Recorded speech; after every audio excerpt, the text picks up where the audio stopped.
అది మీరు ఎన్ని పదార్థాలతో అభిషేకం చేశారన్న దానికన్నా కోరిక ఎందుకు తీరుతుందో తెలుసా? మీరు ధ్యానం ఎలా చేస్తున్నారన్న దాన్ని బట్టి తీరుతుంది. ఈ మాట నా సొంతంగా చెప్తున్నానని మీరు అనుకుంటున్నారేమో. నా ప్రాణం పోయినా నా సొంత అభిప్రాయాలు నేను ప్రార్థన చేశాక చెప్పను. ఎందుకంటే శాస్త్రంలో ఏం చెప్పారో అది చెప్తాను. అది చెప్పడానికే జీవితం చాలదు, ఇక కొత్త విషయాలు ఎందుకు.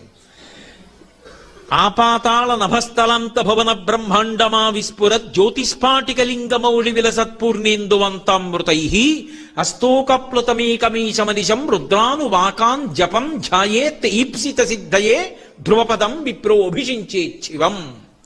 ధ్యాయేత్ ఈప్సిత సిద్ధయే వేదం చెప్పింది. ఇలా ముందు ధ్యానం చేయి, నీ కోరిక తీరుతుంది. కోరిక అంటే అవసరమైతే తీరుతుంది అని అర్థం చేసుకోవాలి ఎప్పుడు. తెగని నేను అమెరికా అధ్యక్షుడిని అవ్వాలని కోరి అభిషేకం చేశానంటే అవలేదనకూడదు. ఆ కోరిక తీరితే నాకు అభ్యున్నతి